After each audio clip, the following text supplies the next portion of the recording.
G'day everyone. We are back for this is I haven't lost count yet. It's the second episode. Just the second.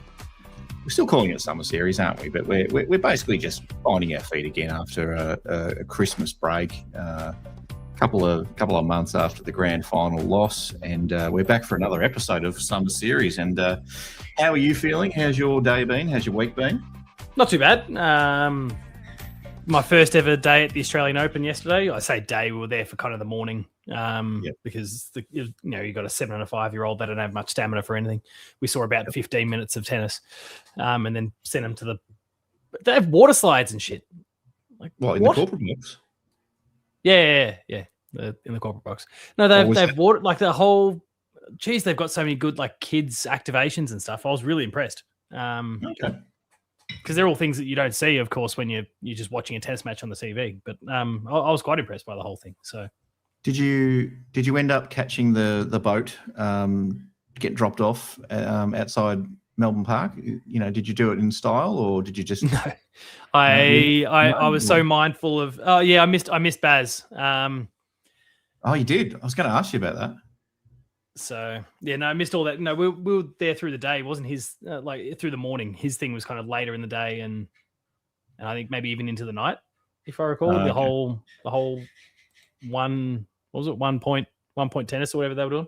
1 point slam. No, we went and parked ourselves, just being even mindful of cash and like outrageous the park, like normal sitting parking when you're not going for a night. What do they call it? Just a nighttime parking gig for an event or something like that.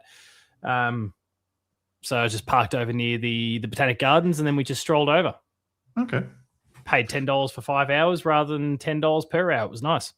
Did you get one of those little, where you jump in the back of the guy on the bike and he carries you along, that kind of thing, and playing the music as you go?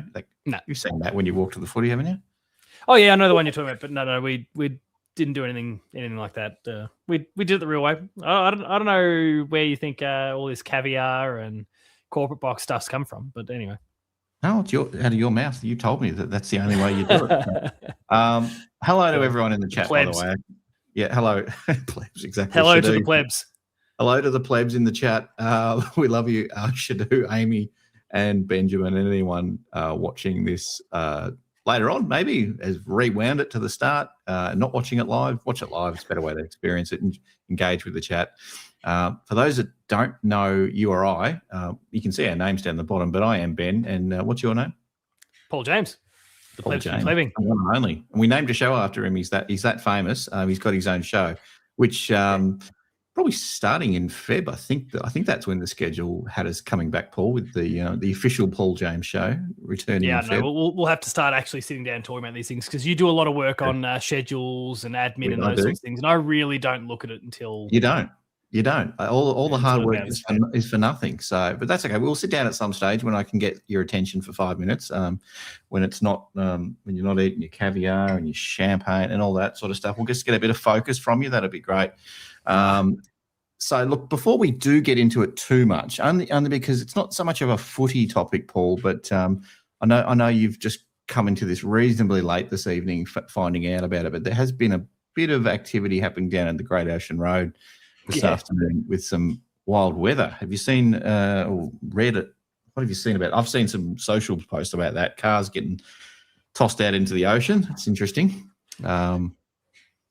It's a far cry from what I'm getting here. Now, admittedly, I'm still an hour out from the city as well, but like it's significantly different to the weather I'm getting here. I wouldn't say it's hot or sunny, but it's not windy, it's not blustery, it's not gross in any way.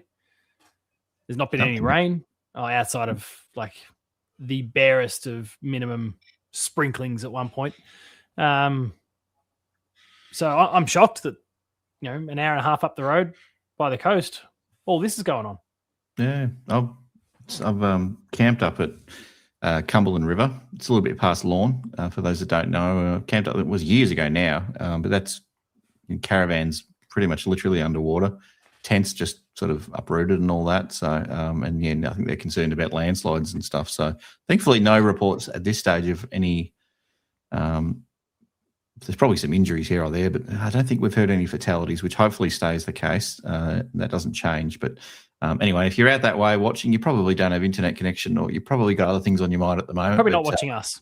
Probably not watching us. But if you're out in the Otways and you are watching us at the moment, we send our best wishes, and hopefully the water subsides, and you can, and hopefully the caravan parks. It's more than just the caravan. People's cars are probably more important. If you're not hurt and if everyone's okay, then hopefully you've got decent car insurance, because you're going to need it. Yeah, you're going to need it. You wouldn't have picked that. 170 mils of rain on Thursday afternoon. What?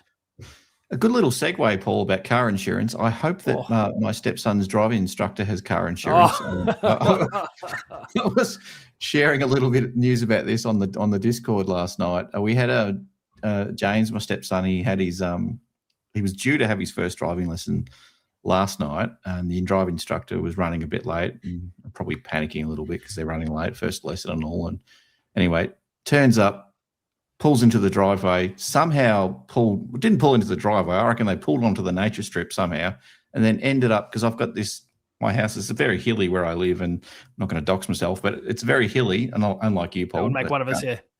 Unlike you. We've got to stop referring to it, because otherwise people will find a way to dig that thing up. We think it's deleted, but I'm sure they can resurface it. Yeah, possibly. But anyway, so we've got this sort of sloping driveway and these timber steps that go down, and she's ended up on the timber steps somehow and lodged her car there, and she couldn't move it. So she had to wait for a tow truck for 3.5 hours, and she's destroyed the underside of her car. And yeah, obviously we've chosen not to rebook that lesson. That's fair. So yeah, there you go. We've moved on from that. So yes, hopefully she's got her car insurance in order, because I think she's going to need it. She'll probably blame my stepson, say he was driving and all that. But anyway, let's get on with the show proper, Paul, because we're here to talk about the Catters. We are here to talk about the Cats. Let's talk about the Tom Atkins interview. Is this the first Cats player interview season of 2026?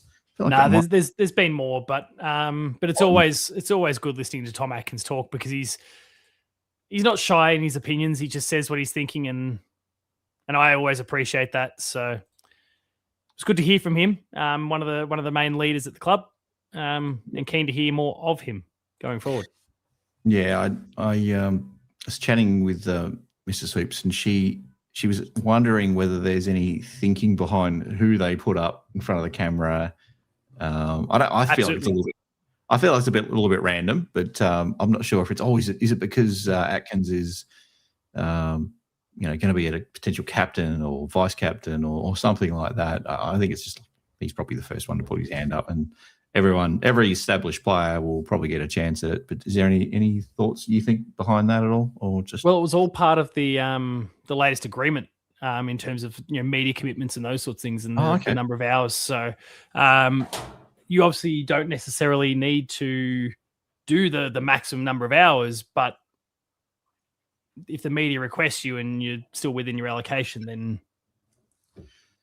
you do that time. Now, within that, of course, at this point of the year, the players aren't going to be ridiculously in demand. So I'd imagine Tommy Atkins was just they probably just did go potluck, and you're the one, mate. Yeah. Talk about some VFL players and all that, and that's he loves pumping up those guys that are doing the hard road, not necessarily gifted that's his story. A top 10 draft pick or anything like that, but you're a rookie selection, or you've come from another club, or you've done it tough. You've been in rehab in the rehab group for the last year and a half, like Toby Conway or whatever. But he had some nice things to say about a couple of players. Mitch Edwards was one, the developing ruck, and James Warple, the soap dodger from Hawthorn, he's probably a lovely bloke. He's one of ours now. He's our soap dodger. He's one of ours now.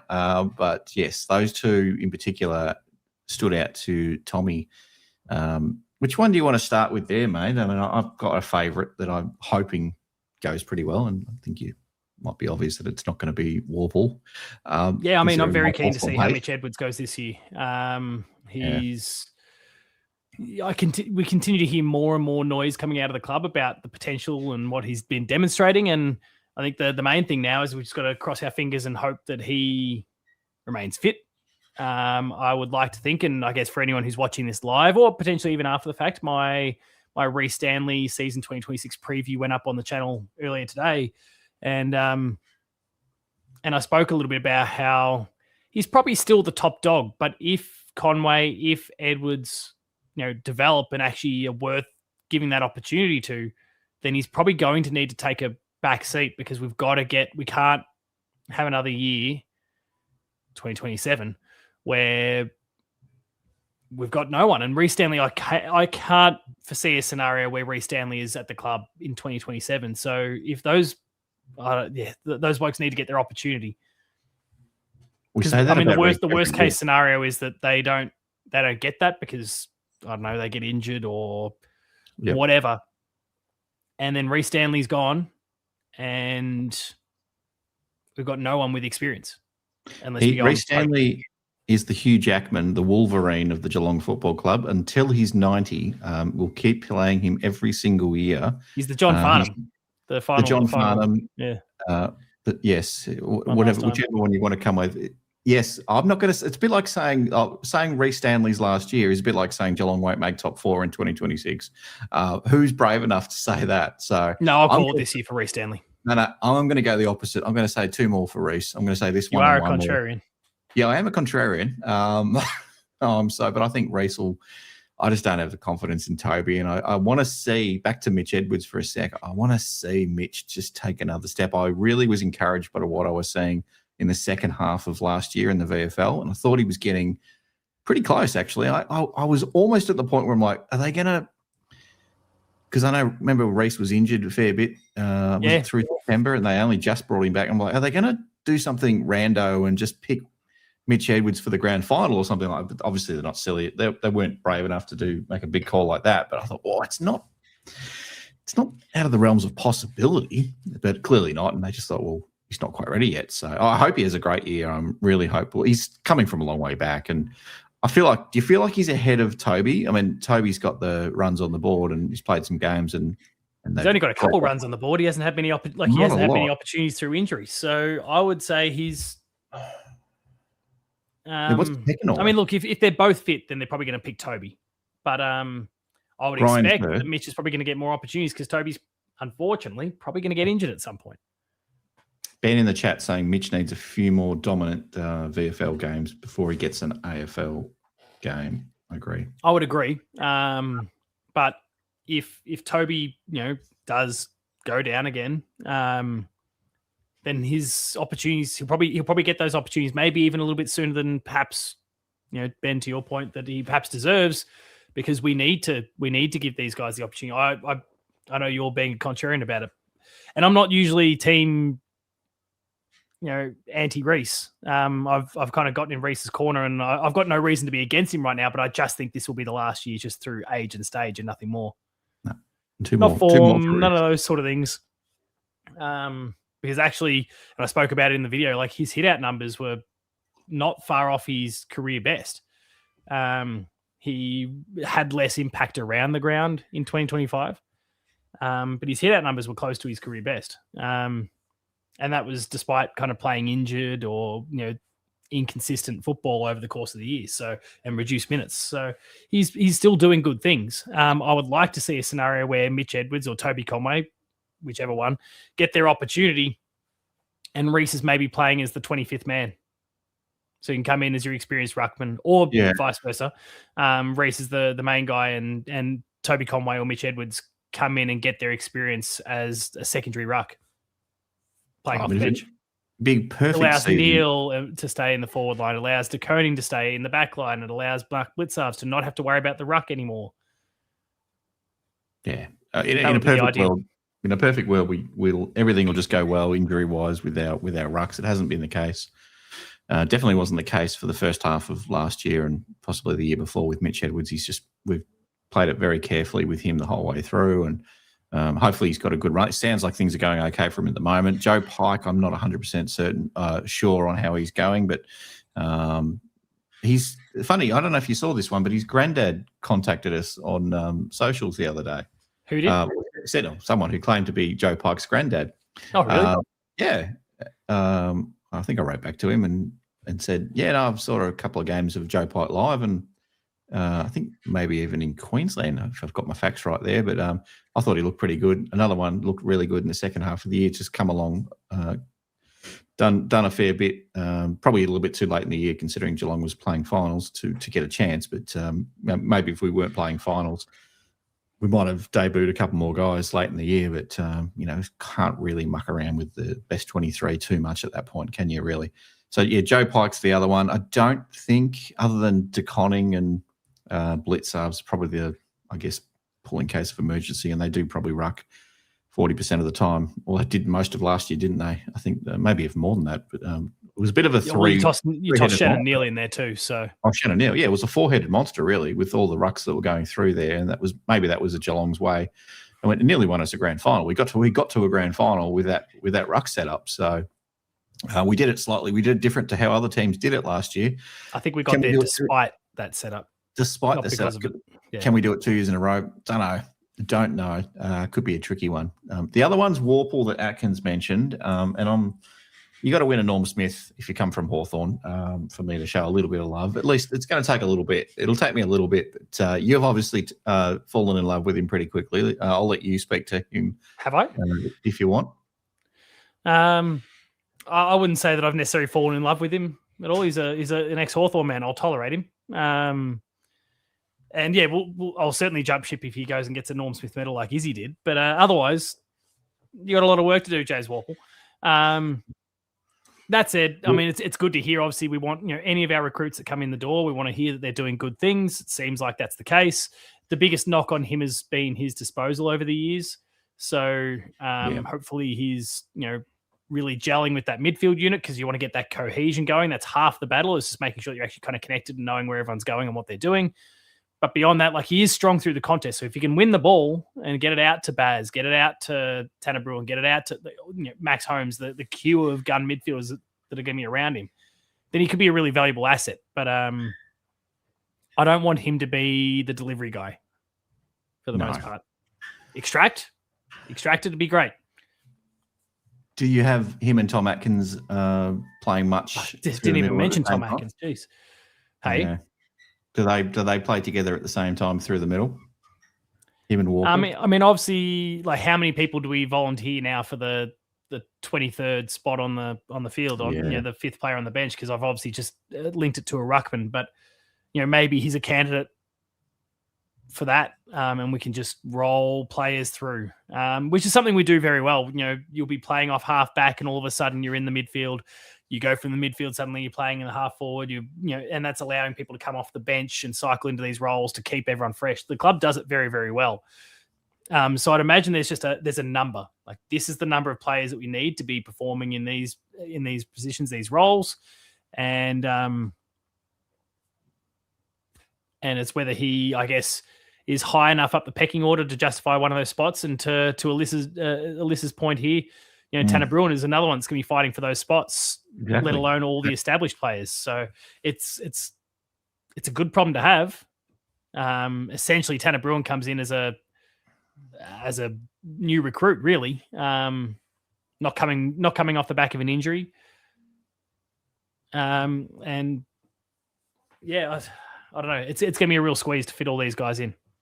Yeah, obviously, I don't see Tom Atkins missing out though. Tom Atkins, you got to find the right mix, and Tom offers us so much. You're taking out the world record tackler if you take Tom Atkins out of the team. Yeah. So I mean, you've got to be pretty good to dislodge someone like Tom. I mean, what's he offering in terms of?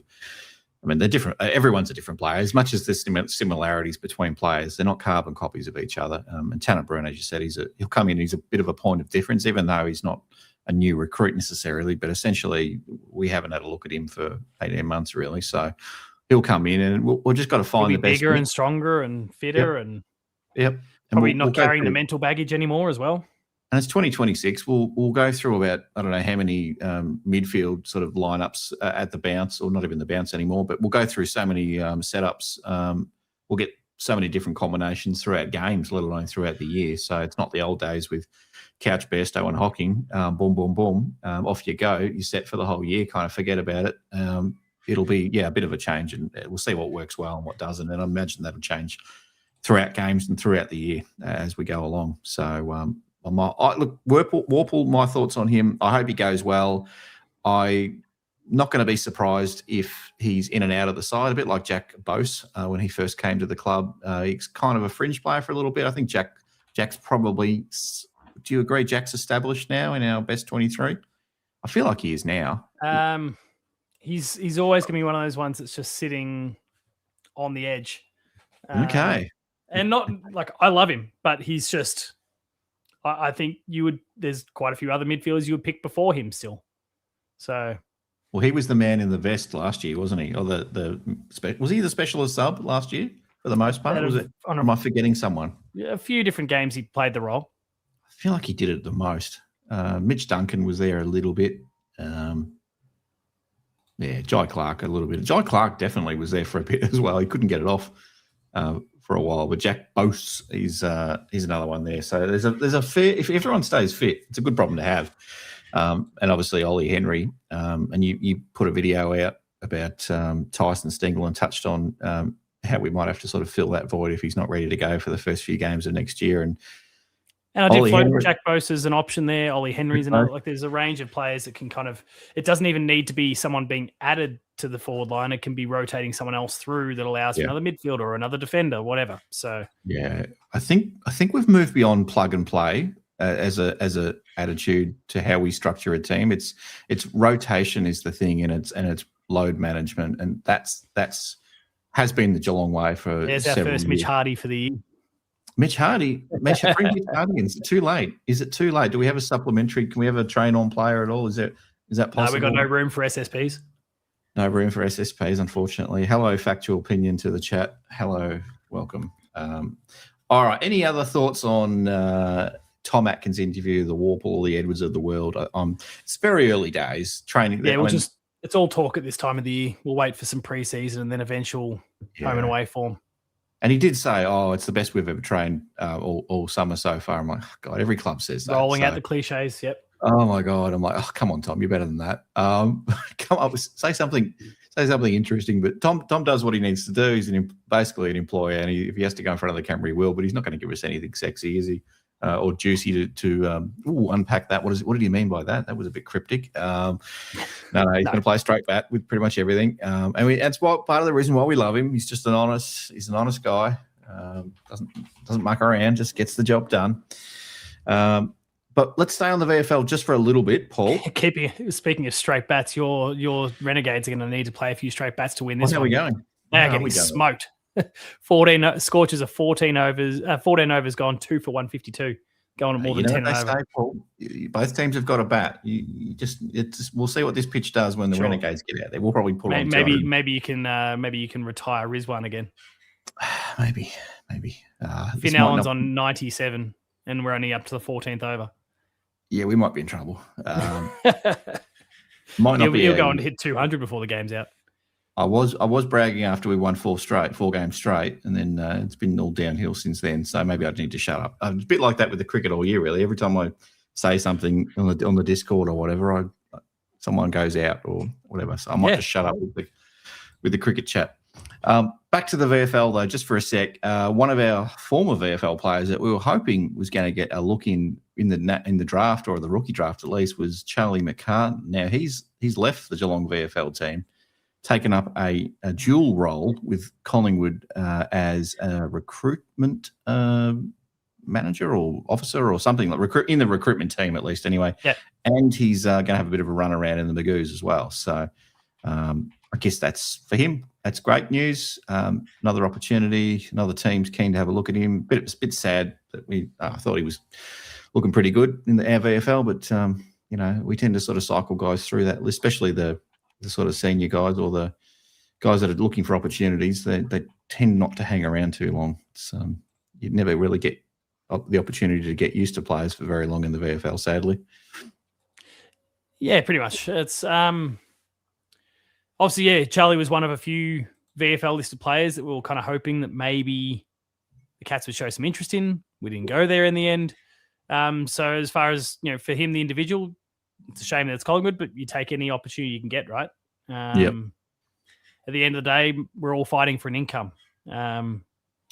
That's right. And if he's able to secure one that's, at an AFL club, there's opportunities for growth there. So good on him. I hope he makes it work. We might get him back one day. We got Kruger back, didn't we? Have we still got Kruger? I don't know. I don't actually know. Yeah, I think we still have him. Yeah. Because he was another one that he was hoping to get another opportunity, but it didn't happen. So I think he's probably resigned himself. Another year older now, probably accept the fact that might be the end of his career done. If you're going to get another opportunity. And the other one's Jaden Stevenson, who's not obviously playing for Geelong, but former rising star, training on with Port Adelaide at the moment as a supplementary. Yeah. But, do I care about him getting another opportunity? I don't particularly care either way. Don't have an issue with the guy at all, but he's got nothing to do with Geelong. So I guess good luck to him as well. Where are we up to next, Paul? I've lost my spot. 2 for 164. Don't care about the cricket. It's a Geelong Cats show, Paul. Keep it on. You've given up. I've given up until we bat. Then I'll come back to you later in the night with some rapid fire SMS messages when we're going to get the runs with 3 hours. It was interesting. Yeah. You were quick to send me a message after the Renegades beat the Suns, but you didn't say anything after the Suns beat the Renegades. No, the internet. Very quiet. I was having reception issues with the phone that night. Unfortunately, it wasn't kind of working as well as I was hoping it was working. 7th is a long way back, mate. Yeah, I know. So anyway, back to the footy, mate. Back to the footy. Now, the Cats haven't been training at GMHBA Stadium for a little while now, and probably I can't see them training there anytime soon because, from what I can see, they've dug up the surface and they're putting new grass down and all that. So, which probably happens every few years, but it looks like a bit of a dirt track at the moment. So it'd be interesting to see what that looks like. What's that first home game? Is that Freo? Round 1. Yeah, 3 or 2 or whatever, something early. No, round 1 because we're opening round on the Gold Coast, and then we've got Freo round 1. Okay, and we're playing. Ben says we're playing the Suns, but I think that's up in Gold Coast. Yeah, Suns opening round, and then over there. Sorry, and then over there for round 1. I just saw a message in the chat, Paul. We'll come back to GMHBA in a sec, but Mark in the chat says any news on Cole Special K. I don't know a lot other than we talked about it last week on the live show that he was dealing with a hip injury. So can't imagine that they're going to rush him straight back to training after that news broke. So, but I don't know. Just nurse him, manage him, try and get him right because he's had now 12 months of injury. Whenever he returns, you want him to try and be as close to 100% as possible. So I guess, the news hasn't really changed from last week. Let's just hope that he gets his body right and he can come back and be a really valuable contributor for the Cats. I hope so. Don't know. So, look, I think the Cats are, for those that don't know, during the summer, during the preseason, the Cats generally do their training at the Warn Ponds Deakin campus. So if you're ever down that way, at that part of the world, and it's free to go along. There's no, just park your car somewhere. Go and have a look at the boys. Usually, from my experience, they usually train somewhere between 10 a.m. and 12 p.m. On the oval, and then I think they head back to the club for lunch and weights and whatever else they do. I mean, as we know, the player, each gym and all that. I think every player's got a different sort of structure and whatnot, and they do their own thing, as we know. But essentially, that's how it works for the most part. So, if you want to get along, I might try and get along. I think they'll be there tomorrow. It sounds like. I think Fridays are a day that they train, so I'll try to get along tomorrow morning, have a bit of a look for a little bit, and hopefully have some training news updates to share. I'll probably share it with you, Paul. You might want to do it. Well, I'll send you some photos and all that sort of stuff as well, and we might get some socials out there. All right, nice. Couple more Geelong stories before we touch on some more broader AFL things, Paul. Mark O'Connor, we touched on him last week. He has got some extended leave, different reasons for Tyson, but he's over there at the moment in Ireland about to compete in the All-Ireland Senior Club Final on the 18th of January. How's my accent? On the 18th. It's not the worst I've heard. 18th of January. Not very good. No, I don't know, it's becoming South African very quickly. So that is, what is it today? The 15th. So 3 days from now, he will be getting another Premiership Cup, hopefully, for Dingle. Hopefully, yeah. Dingle. Bring home some silverware early and then get some more. Round out the year with another one in September. Yep. That's exactly right. So all the best to Mark, and hurry up and win that thing and get back, because we need you back in training and and gelling with the boys. You had enough time away. Come back. Grumpy. That's me being grumpy from last week. If you wins the premiership, jumps on a plane 2 hours later. It's a bit like Ollie Peake, who got that. I'm going back to the Big Bash for you again, but when he got you that win, when he got you that win off the last ball, and then he was on a plane to South Africa less than 2 hours later for the under-19s I know. World Cup. Play the Big Bash. Who cares about the under-19s anyway? And he got booed by the Perth crowd. Scum. The Perth scum.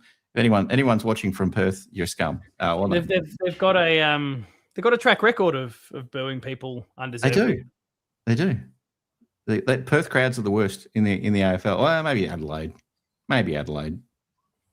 Sydney crowds just get Sydney Lucas, crowds. You there? Lucas is South Australian. Kiri, Lucas and Kiri. That's what I mean. South Australians just looking for their thoughts. Watch it on replay. You're the worst. I think Ben said. Yep. So hurry up, Mark. The season is only. How do you like this for a segue, Paul? The season is only 50 days away. Did you like that? Oh, that's very clever. I did see it on socials earlier today. Yeah, we're down to 50 and the big 5-0 soon. It'll be here before makes we know sense it. for us to be getting into the grind now, but it also tells me that I started those videos the other day, the player previews, and it's a good thing I got started when I did because we've got 45 players on the list and I've done 2. How's Reece doing? We always start with Reece because he wears number 1. I feel like we should go in reverse order sometimes, but you've gone with Reece again as player preview for 2026. I'm not sure how Reece is going at the moment. Is he flying? I don't know. I've been to training. You could speak to that. No, it's just me. I'm just looking at the video. Your video that you put out. They dropped about 4 o'clock this afternoon. It seems to be 100 years. That's okay. That's okay. It's competing with the live We're working our way into the season. These things are going to have legs. Yep. But and also, anyone who's in the chat and hasn't checked it out, go and check out the video on Reece Stanley. There'll be one on Jay Polkinghorne tomorrow, and we'll continue to move through the list. We'll move through the list, and I imagine if you're going to go numerically, number order, you'll probably have Bailey Smith. As Lenker will be the next one I record. I've got my polo here, ready to toss it on straight after we're done and punch 1 or 2 out for the night. Very good. Baz Lenker and his predictions for the Australian Open coming up in later in the year, or later next week, as we know. I don't think he's playing in the Australian Open, but no, let's hope Baz has another good year. Couldn't get one shot right, so. It was pretty good. We recruited him and nearly won a grand final. When I say nearly won a grand final, you know what I mean. We made the grand final. It's more than other clubs. No, I know people focus on the margin, but we were like neck and neck with them for the first 2 and 3/4 quarters. Yep. And then, I mean, look, we spoke about it last week. My stance on it is that we were being carried by probably half a dozen blokes. And when Brisbane got that couple goals on the board back to back late in the third, those guys who'd been doing all the work probably just dropped their heads a little bit. And I don't necessarily blame them. They felt the tide's turning, and No, let's blame 2 or 3 Geelong players. Let's throw. Blame Lachie Neale. Everyone else is for everything at the moment, right? Let's blame Lachie Neale. I blame Chris Scott. There you go. He does have a bit to do with it, actually. Lachie Neale. The coach, he does. The coach should absorb it on behalf of the players. Do the right thing, Chris. Don't blame Chris Scott. We don't need Luke. You watch. You've just summoned Lucas. That's for Lucas. Lucas. Will go. Lucas will be in the chat. Well, Oisin Mullen was going pretty well on McCluggage at one point, and then what happened when he went off him? Boom, boom, boom. 4 goals in the second half. Dustin says bring back Josh Hunt. I don't think bring back Josh Hunt too. The Super Boot. So bring back Super Boot. Yeah, Perth Scorchers are scum. All right, 50 days until the season starts. I can't wait. As we said earlier, we're playing Gold Coast Suns. Hopefully a few of you are going to do the road trip to start the season. Reasonably good weather in March, I think it is. And that'll be nice. Like and then make your way back to Victoria and come watch the game at GMHBA. Just a sad one, Paul, before we move on to some AFL news to round out the show. And we'll try and get if there's any questions that people have got in the chat, feel free to fire them and we'll try to cover some questions off at the end as well. Use that super chat functionality. We'll any of your big questions, we'll pin them to the show and we'll build them into topics of conversation. Only if they're $50 super chats. If anything less, we won't touch those. No. Sorry, I'm making jokes and I'm about to get onto a heavier subject, but let's get the heavy topic done and then we'll get back to some fun and frivolity after that. And he's probably this guy played for the Cats a little bit before my time, but he's Damien Christensen. We all know the Bundy family, the Christensens, and he's not doing too well at the moment. He's got a bit of a health battle that he's dealing with. So I just wanted to say, Paul, and I'm sure you agree, we send our best thoughts to the family and friends and anyone that knows the Christensens, and especially Damien. We hope you pull through, and you get some. Yeah, you see some better days ahead. So that's from us and anyone else. There's probably players and partners and people connected to the club that we don't hear about, but occasionally we do, and I think it's only fair and it's the right thing to do to give them a little shout out every now and then. Whether you played 300 games for the club or you played a couple of games like your granddad did, Paul, then you're all part of They're all important parts of the Yep, exactly. So we'll move on from that, Paul. Let's cover a little bit of AFL news. Can we help the algorithm with a bit of Lockie Neal chat, or should we move on from that? If you say his name 3 times, you might even summon him. But no one really wants that. So it's the Lockie Neal Ouija board. Is that except like the bullshit paparazzi bullshit media that we've got trying to church. Just the number of articles. Oh, look! What's her name? Was visiting Queensland again, collecting his. Oh, there's another girl on the balcony. I was like, oh, for God's sake! He does have friends. He may or may not have slept with them, but they are helping him move out. Just he may or may not have slept with another human being. Yeah. Anyway, and if you don't want to be sat by the paparazzi, Lockie juice. I was thinking of. I was telling Mrs. Hoops the other day. There's the Shaggy. You know the Shaggy song. It Wasn't Me. Yeah. I was thinking of just doing a Canva sort of edit of that album cover instead of saying Shaggy, just Lockie. Or it could have just been The Simpsons. You know, Bart Simpson with the "I didn't do it." I didn't do it. Could have been. Problem is, he didn't deny any of it. So let's straighten up. Let's get out of the gutter, Paul. I know you love living in the gutter, but we'll drag you out of the gutter for a little bit. What are you talking about, mate? I sit in corporate boxes with. I'll lean into the story. I'll lean into the stories now. When it depends on the narrative I'm trying to tell. So sometimes you're a corporate overlord, and other times you're a filth, and you just want to bring everyone down to your level. That's usually only after midnight on Post Game Live. That's when that's after midnight. That's where it gets real messy. If you don't want to deal with raunchy. It's where Lucas often gets his shirt off. I've seen Lucas in the shower a couple of times over the summer, and I was like, "Look, you got to get out of the shower, mate. What is going on?" Right. Anyway, all right. Some news today, Paul, on outside of Geelong here, and Will Day, the Messiah, apparently, from Hawthorn, has unfortunately. Hey, Kerry, how you going? Nice to see you again. Ben makes a joke about $50 super chats, and all of a sudden, Kerry appears. I know Kerry's here. We don't, as I said, Kerry, we don't do questions unless it's a $50 super chat. You're an idiot. I'm joking, Kerry. We don't need your money. You're good. You've looked after us very, very well. Will Day, Paul, Hawthorn, superstar, Messiah, absolute legend, future Hall of Famer, first ballot. How unfortunate for Hawthorn. How sad is that? I haven't. I mean, it's very unfortunate for Hawthorn. And look, obviously, you don't regard. Well, my personal stance is, regardless of which team someone represents, you don't really want to see people get injured. You want to see the best players playing, and then you want to beat teams at the I want to beat Hawthorn at their best when they're full strength, so their supporters can't make any excuses. No, they're going to have an excuse to make, so they're going to go, "Oh, Will Day was out. Oh, we couldn't win. Will Day didn't play. Oh, you even took one of our best players in Warple." Who was the first Oppo fans to come on board after we lost the grand final? The Hawthorn fans. Hawthorn Minerals or whatever. They could not wait. They could not wait to get into us after losing the grand final, because who beat them in the prelim?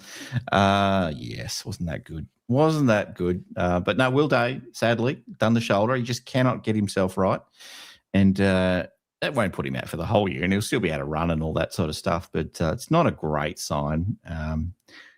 That you just keep your body's falling apart. Amy's just commented there, and I did hear this as well, that there's no bone damage, so he may not miss that much football, but it might be a bit of a setback in terms of the actual amount of preseason he can commit, certainly at this point of the preseason. So then to get yourself match fit again might take a couple of weeks, so maybe he misses like an opening round, maybe a round one, something like that. I don't. Yeah, it doesn't seem like a big layover, but this is a guy who's consistently getting injured. There's always something. A bit like our concerns around Collar for the last 12 months, where it's just one thing after another after another. This has basically been Will Day's entire career, where it's just injury after injury after injury. I do feel like on a human level, I feel for him. The fact that this human represents the Hawthorn Football Club means that. No, I think we can all appreciate it. I mean, I was joking about it before, but he actually is a very good football player, and I think the AFL world wants to see him have a good run at it. Hopefully, maybe you can join the Cats and then have a good run at it. He might be one that if he joined us, I'd actually warm to a little bit quicker than some others. So because he's a bloody good footballer. He's pretty good at footy. Let's just be honest. He's pretty good at footy. But, there's been some pretty good footy players over the years that just haven't had a clean run.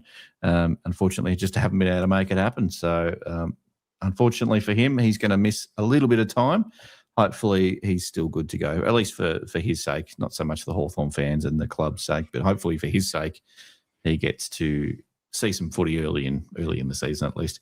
Do we want to talk about topic number 3 of the AFL news, Paul? I'll let you decide whether we go there or not. But I think it's only a little blip on the radar when it comes to the conversation here, because we don't really have a stake in it. It's at the end of the day, it's not really a footy. Not really. Just like the Lockie Neal thing, it's not actually footy news. No. I guess in the case of Lockie, there's talk that he'll now go off to WA at the end of the year, and it's trade. Even Chris Fagan said that he's not going to get in his way. So you feel like that's probably an inevitability at the end of the year. But in this case, Tom Silvani and the conviction of 6 years, without having really read up on the case too much, I don't know if 6 years is appropriate or not. If it's rape, it feels like it's not enough. But I've only really heard the word rape attached to it. I actually don't know the nuance in the story. And hopefully the YouTube Silvani's are cashed up, so they'll. Yep. The grape word. The grape. Yes. The seedless grapes. Sorry. That's all right. But yeah, look. Hopefully this just blows away. Like, I just don't want to hear about this. When I say blows away, I don't want like his case to get swept under the rug and that he gets, ultimately ends up getting a slap on the wrist and that's it. Hopefully whatever the consequence is appropriate for whatever he has or has not done. But because he's a Silvani, because it's a high profile family, this thing's just going to continue to drag out, that they're going to throw money at it and try and get him off. I don't know. The Silvani's I just want the story to go away. It's not. They're not footy news. It's not footy. They're news. Not billionaires, but they're a big footy family, and they've got probably some powerful. Joe worked in TV. Sauce obviously still at the AFL. His brother's still at the top level. Yep. There's a bit of money in that household. And they got Carlton lawyers. St Kilda lawyers these days. St Kilda lawyers. They used to have Carlton lawyers, and you know what those Carlton lawyers are like? They're pretty bloody good at getting players off. They certainly cry and shout and make a fuss about their team being shit. But anyway. Exactly. We'll move on from that one.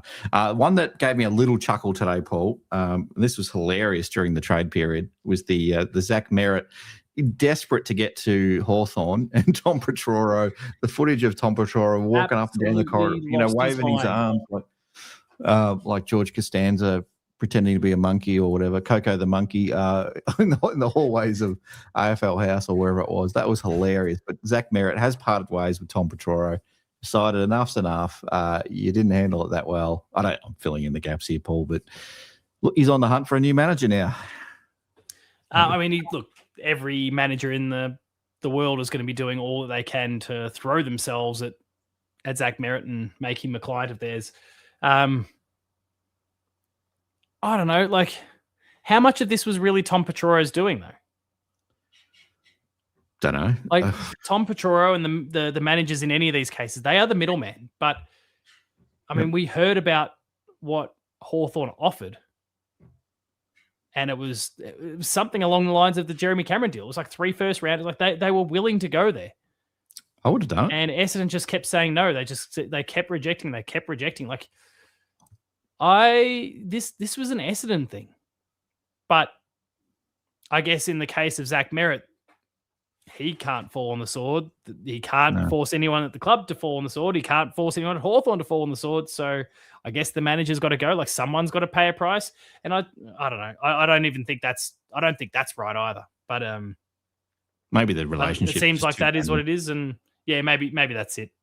Just got to get someone else in there that can represent you, because the relationship with Essendon crap, and I doubt the move to Hawthorn is still on 12 months later. I could be wrong, but I think he'll probably end up being a bomber. It could be Joe Danaher style, where it's it was meant to be Sydney, and then it didn't happen. 12 months later, it was Brisbane. It could be one of those cases as well, where it's Hawthorn, and then suddenly he's off to, a bit like Clary. It's Geelong, and then all of a sudden he's at GWS. Actually, hang on a second. We haven't touched on this. Well, maybe we did, but I've forgotten. The Hawthorn one didn't come off, but if he desperately wants to get out, there is a local connection there for Zach Merritt. Oh, does he have one? No, he's got family in the area. Well, that will be an interesting one because, of course, we're going to be presumably in the race for Zach Butters. Sam Walsh's name's been kicked around for the end of the year as well. And I would say both of those, and I did see your reaction then, but I would say both of those in a priority list would be higher up the list than him, because they've got youth on their side relative to Zach Merritt. Yep. Come for a premiership. But at the same time, like if he came down the road, firstly, I've got a few Essendon supporters that I've just left at my old workplace, who I'd be quickly coming in to visit one afternoon. I'll leave work a little bit early and drive over to my old employer and pop in and drop a friendly hello on a few of them. Yeah. But it's happening. Yeah, as Ben says, can you imagine the reaction? The Essendon supporters will be losing their mind, and the Hawthorn supporters. Oh my God! I just want to do it just to get at Hawthorn supporters more than anything else. I mean, there is, okay. There's got to be a dedicated video about this at some point later in the year, but there is some wicked footy god's sense of humor that could spin off this. That would be hilarious. Let's make it happen. Let's start the campaign. I need to get a video going nice and early just to put the seed out there. Start it early. Because these things they take root, Paul. You plant the seed, and it just begins. Paul's had enough. Paul's had enough. There's a dog on the loose or something. Oh no, he's got the whiteboard. We're in teacher mode now.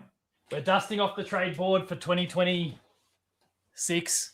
I've still got to clean the names off from last time. Get a thicker text to Paul while you're at it. It was here somewhere. It was attached a moment ago, but where'd it go? Great. This is great TV, Paul. It's fallen off somewhere along the way. I'm just taking everyone back to the good old days of the. Oh, hang on, the dust is right there attached to the bottom. Just taking everyone back to the good old days of the footy show before it really went to shit. Oh yeah. No, exactly. That's good. Well, you keep chatting, and I'll get the whiteboard going. All right. Well, I'm gonna jump on to the next one. You can come back to Zach Merritt if you want, but I think everyone in the chat, let's get. I mean, unless you don't want Zach Merritt to come to Geelong, but just for the sake of pissing Hawthorn fans off, that'd be hilarious if we could get him. I think I'd absolutely love it. You good? No, he's doing house cleaning. Keep going. All right.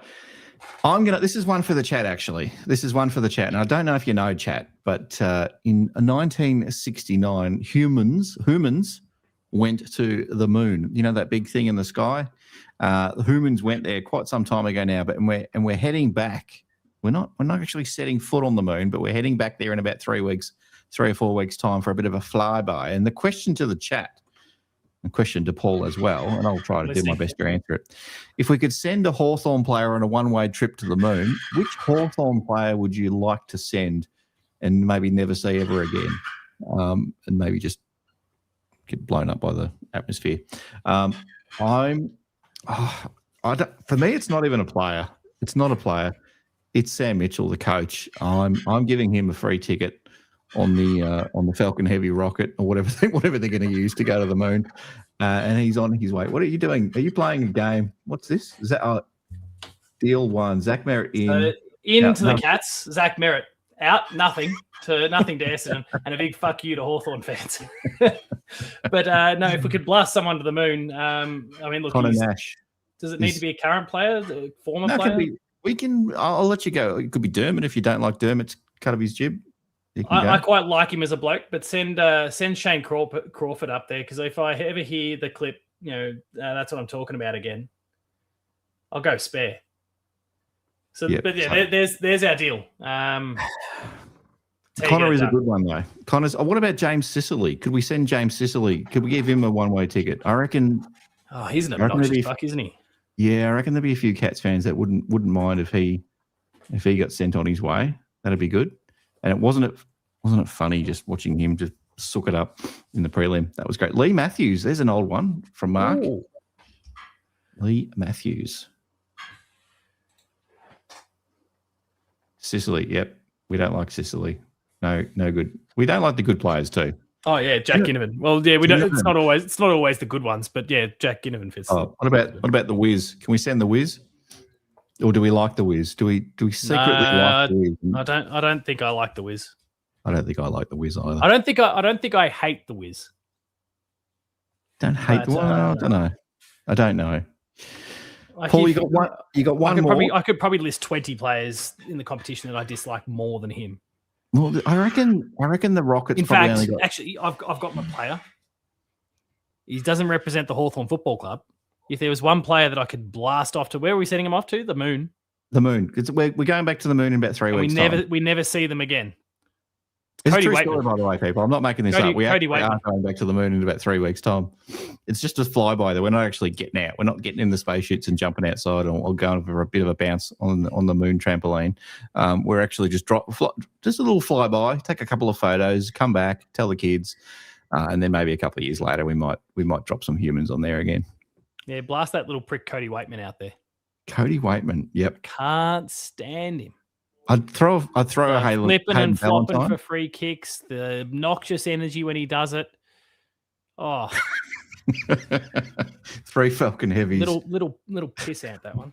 Anyway. I reckon we need more. I reckon you'd get about 4 or 5 in one trip. So you might need it, unless you just stick him in the cargo and then anyway. Sabotage the rocket as it takes off. Sabotage it, yep. The Wiz is a show pony. We don't need him. All right, last one for tonight, Paul. Before we start to wrap the show up, David King and his. I don't know if you saw this one, but if you haven't, it's a quick Google search. David King's not happy with the wildcard round. I think it's a slow summer. David's got to find things. We all have to find things to talk about. I did see that he was unhappy about it, but I don't know what he actually said. He feels that it's just the AFL executives trying to line their pockets, and it's just driven by money. Oh, it absolutely is. He's 100% right. Oh, look, I agree. I don't know what the I know our working thing here is that we don't like David King or his opinions, but he's 100% right. No, he's occasionally right. He's just As soon as he stops talking about Geelong, he usually shares some pretty good opinions. Yeah. It's just every time he talks about Geelong, he's just way off the mark. And I look forward to the inevitable comments about is Geelong too old? Are we finally seeing the inevitable decline of the Geelong Football Club that had to fall off the cliff at some stage, and maybe this is the year? And sure enough, we'll have a top 2 finish again. And I'm sure I'll nuff him in season 3 of Nuff. I reckon. Who do you reckon is going to get Nuff the first week of the year? If you could predict who it could be, I mean, we can't do Catman again, and we've done him once. We can't. Well, we can. Yeah, we can do him again, but we could. We absolutely could, and I will inevitably nuff Catman once again. And there'll be Caroline Wilson and David King and all the obvious contenders. We'll inevitably get nuffed at some point. But I'll leave Catman alone at the moment because leave him alone. He's gone through the commentary was very, very stupid. Yeah, unbelievably stupid. We'll cut him some slack this time around. The height of stupidity. If there was enough to go out this week, it would be you. Oh, 100%. If it was footy season, you'd be gone. You'd be done. But I do feel quite sorry for Catman and anyone else who's lost their home or livestock, or I think there's been a couple of deaths. Anything that's been lost. Yep. flora, fauna, homes, people. Sorry to anyone who's been kind of affected by it, because it's been a really horrible circumstance. But geez, Cat, man, seriously. Yeah, no, it seems like every summer we come across these types of things, whether it's in Victoria or elsewhere in Australia. I mean, we're all affected by it. We always know someone, or often, sure enough, we know someone who knows someone at least that lives in an area or has been to the area. And it's sucky, but unfortunately that's the country that we live in and the conditions. Well, we know that the chaps, at least Jake, I don't know if I heard from the others, but like Jake had to clear out. He put in the Discord there that he cleared out for at least a night. Couple, I think. They couldn't get reception or anything like that there, so they had no idea what was going on, whether it was safe, whether it was not. So they made the very wise decision to get out of town and stay somewhere safe and return down the line. So, to anyone who's been affected, and that does include Catman, for as stupid as that commentary was. We're not completely heartless, but that's Jesus good. He's the man that keeps giving. So we can't complain too much, really. Look, to be fair, I'm surprised that the nuff at the end of the year that blew up was the first time that I'd even nuffed Catman. There probably would have been numerous opportunities before that I just left alone. J Mac in the house. Hello, Jackie. And actually, to Amy's point, like, no one deserves death threats. That's get people, pull your head in. This is no.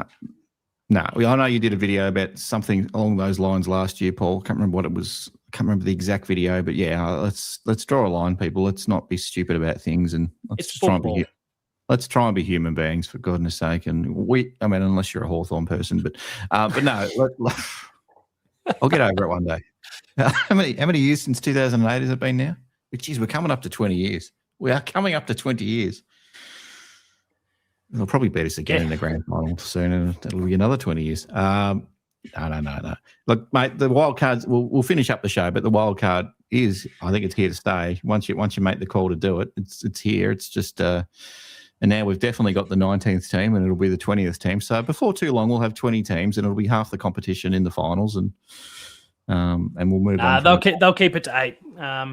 And honestly, if the competition does expand, I think it justifies the wild card thing a little bit more. Right now, it does feel 100% cash grabby, like it's too soon. They don't need it right now. We don't have the 19th team. We don't have a 20th team. Yeah. But so like it's probably going to be more relevant in the future, but it's not right now. It's just I like the idea. It's sooner than it needs to be executed. I would have had one. I would have had 8th versus 9th. So you technically got 9 teams that can make it out of 18. Well, that's half the competition then, right? That's half the competition.